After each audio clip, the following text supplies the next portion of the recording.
What's going on, YouTube? R to the double E dash the ZON coming at you once again. Your boy ReeZoNoticz. I know it's been a long time. Like you guys well know, I'm very caught up in all my schoolwork with Full Sail University. It's hectic, man. It's a lot of stuff. It's intense. So I'm always pretty much every day I'm on the computer working on assignments, discussion boards, and things like that. So that takes away some of my time that I would normally use to get with y'all on YouTube. Also, my wife and kids most definitely come first, and church and all that. So, but needless to say, I'm on my lunch break right now, and I just felt like just connecting with y'all, let y'all know what's going on. To let you guys know, my subscribers, people who view my channel and follow my content and things like that, you may or may have not noticed that some of my videos are disappearing, for lack of a better term, from my channel. That's not a mistake. That's not somebody hacking my channel. That's me. I'm part of what I'm learning at Full Sail is that aside from my Facebook account and Instagram and things like social media outlets, YouTube being one of them, you have to maintain a professional decor, a professional presence, because you never know what potential employers could see. There's a lot of companies now, whether you know it or not, that have a whole HR, human resources divisions within their company geared to only look at your social media posts, your Facebook, your Instagram, and see by that avenue, see what kind of person they're dealing with.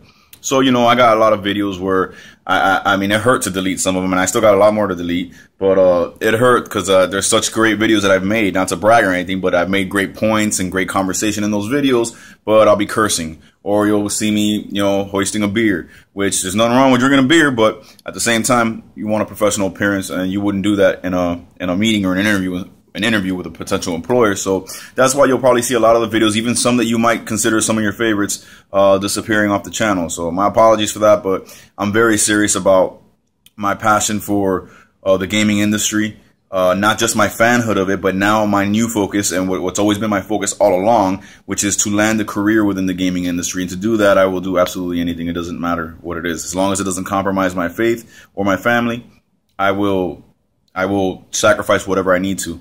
So that's that's just to let you guys know. But basically, I just wanted to get into a little something. We saw that Nintendo Direct just about a week ago, maybe the November Direct, that really, as far as I'm concerned, not just as a Nintendo fan, but as a gamer, blew me away, because they seem to be, for lack of a better term, they seem to be acclimated to whether or not the public is going to give us massive sales like they're giving the PlayStation 4, or whether or not perception of us is going to change.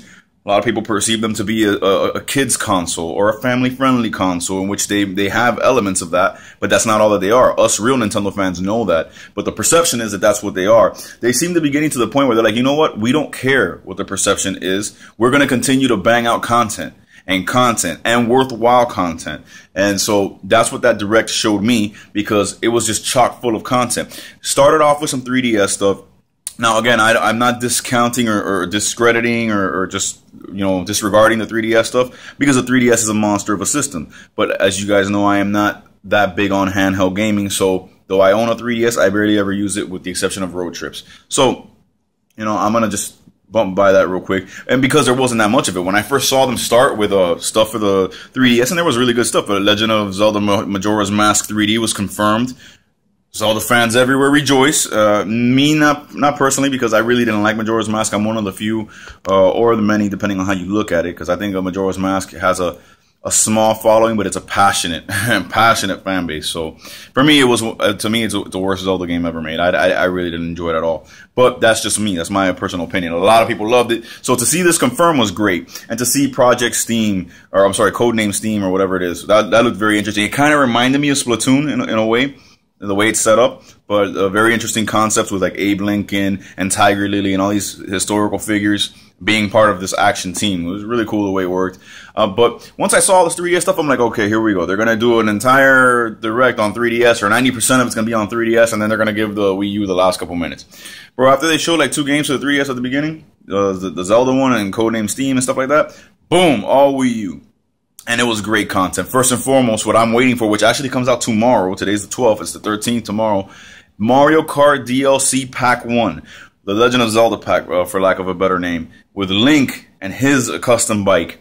Tanuki Suit Mario, Cat Suit Peach, a couple of extra carts aside from that, the F-Zero, the Blue Falcon cart, and then 4 extra tracks, which all look amazing. I mean, you cannot look at these tracks and say, oh, these are just slapped on, this is just put together. No, these tracks, some of them look better than the ones in the actual game, and the ones that launch with the game. The F-Zero course looks amazing. The Legend of Zelda one, going through the castle and through Hyrule Field and all that one was awesome, man. To see Link and Mario bumping for first place, battling. Link on that sick bike with the horse head at the front and the Hylian shields on the side. Yo, this looks amazing, man. The brand new track that looks like it's out of Mario Galaxy, Dragon Rift, Riftway or something like that. The one that has a dragon from that was one of the beginning bosses of Mario Galaxy 1 or 2 with the mouth open and you're driving inside the dragon. That one, it looks great, man. And the Excite bike, which constantly changes from lap to lap. This is worthwhile DLC, which is what I've said in the past and will continue to say until I'm proven wrong, because I don't see a way that you can prove it wrong. When you look at what the competition, Sony and Microsoft, what games on their console generally bring to the consumer as downloadable content and what they charge for it, when compared to what Nintendo charges and the abundance of stuff that Nintendo gives you in their DLC, there is no comparison. The downloadable content for Nintendo, as far as I'm concerned, that's downloadable content that adds on, that expands. I just went blank on the word, but gives expansion to the game. It expands the game. There you go. It gives more to the game. It is not just a costume, a palette swap, a color swap, or an extra weapon or a map. No, man, it's stages, characters, gameplay modes like we saw with Hyrule Warriors, extra tracks. I mean, it's so much. And then the price. When you look at the price, you can have both of those DLC packs for $11.99. I think it is. That's incredible. That gives you 8 new tracks, 6 new drivers, and what is it? I think 4 new carts or something like that combined. All that for what? For $11, $12? That's amazing. That's value. But anyways, going on from there, we also saw stuff on Smash Brothers with the Duck Hunt dog, which was just epic. And then the news about Duck Hunt coming to the Virtual Console, telling y'all to get your Wii remotes ready. That's awesome, man. That's a definite pickup. Everybody's gonna buy Duck Hunt. It's a classic. What else, man? After the Smash Brothers stuff, then we had Monolith Soft, Xenoblade Chronicles X. Oh my goodness, what a gorgeous looking game, but it's not just in the graphics, the way it controls the gamepad, how they show the gamepad being utilized in so many different ways. This is what Wii U is about. This is what Nintendo really needs to target. Showing the functionality and the added advantage of playing a game or a big time AAA game like a Xenoblade Chronicles X with the gamepad. That's what they need to drive home. And that might continue to prove to third parties that, hey, this is how you use our software, our hardware. This is how you utilize it. Not that lazy garbage that you do with your half-hearted ports that you brought to our console, but real, actual innovation. Ways to utilize the gamepad and the dual screen setup of the Wii U that would enhance the gameplay experience in ways that it could not be done before. Zombie U, I always point back to that. That's an amazing example right there. But anyways, so yeah, I think the Nintendo Direct was just spot on. I think they did stuff in that Direct that just continued to prove to me as a fan that if you are a Nintendo fan, whether the third parties come or go, whether the industry laughs and mocks or the perception that is put out on the system and the company as a whole, whether it changes or whether it remains the same or whether it gets even worse, it doesn't matter. Because if you're a Nintendo fan, Nintendo has got you covered. And that's just something that I've preached that in the past. I've had my times where I've doubted it, where I've seen them slow down a little bit and be like, hey, they need to ramp up production. But when I see things like this, I see, wow, they really have their finger on the pulse of what their fans want. Maybe not necessarily what the dude bro gamers want. I'm not a dude bro gamer. I'm an overall gamer. I game on everything. I love all kinds of games. They got their finger on the pulse of what I want. So I'm ecstatic with that. They also showed a lot about Amiibo. That's going to be awesome. I didn't think I was really going to get too much into it, but now that I see all that it offers for different games and the different ways in which it works, oh yeah, I'm going to be spending a lot of money on Amiibo figures. That's for sure. Going on from there, just to let you guys know how my experience is going with the PlayStation 4 since I got it. I gotta be honest, I haven't had a chance really to buy games for it. The only game I have for it, real, like, big time game, is NBA 2K15, because that was a must have for me. And I'm loving it. I think NBA 2K15 is just as great as NBA 2K has ever been. However, there are a couple of design choices that they made as far as the overall presentation of the game and menus and things like that, that kind of bother me. That I'm just like, okay, here you took a step back, but overall the game is still the best basketball game available, hands down. So I'm having a lot of fun with that.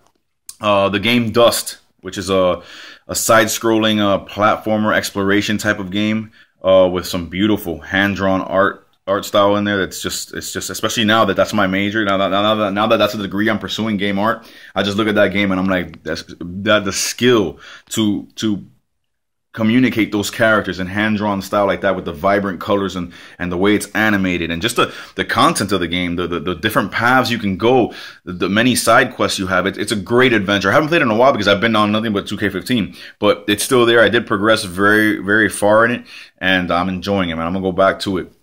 Other than that, man, I haven't really gotten anything on the PlayStation 4. I want to get Call of Duty Advanced Warfare because it looks really good. It looks like finally there's a departure from the norm of that franchise that was getting boring, to be honest with you. Now it looks like it's exciting and new and fresh again, so I really want to get my hands on that. I want to get my hands on Infamous Second Son, and I can't wait for Far Cry 4 to come out because I love the Far Cry games. Just the element of exploration and limitless space to travel and explore, with the first-person shooter mechanic in there, is epic. I've always loved that. So, the PlayStation 4 is an awesome system, but like I said, the fact that I haven't had a chance to get any games is not so much that I haven't had a chance, but that I haven't been compelled to go out there and save money or spend money on any one game for that system.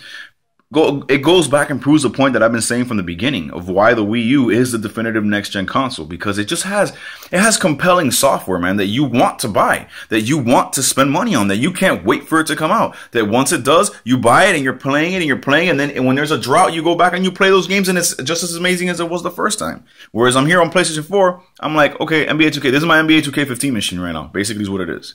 So I'm sure my experience is going to get even better as I get more games, but just to drive that point home, the fact that there's not more of a emphasis and more of a drive in me to go out and get software for this or even download it through the PlayStation Store shows that right now they still don't really have all that much to offer me that I can't find elsewhere, or that can stand up against exclusives that the Wii U has to offer, for example.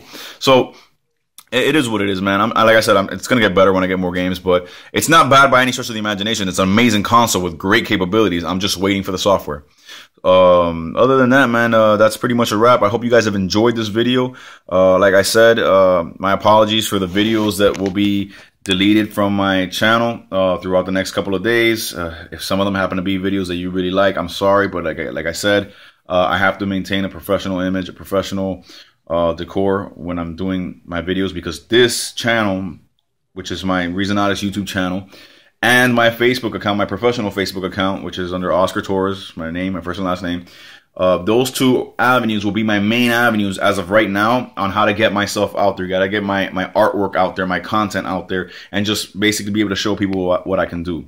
So here on YouTube, it'll be just talking about games and my love and knowledge of the industry and what I'm learning. And I'll probably even display some art and stuff for you guys to see in the future. But on the Facebook, I'll be posting up pictures of artwork that I'm working on and how I'm progressing and how I'm learning and all that, so you guys can see it. And so that the industry professionals out there who might stumble across my account can see that I'm actually taking this seriously and I'm actually going at it with all my heart. So God bless y'all. Stay gaming. Hope you guys have enjoyed it. I'll be back soon, make another video. I just don't know what yet about. God bless. Peace.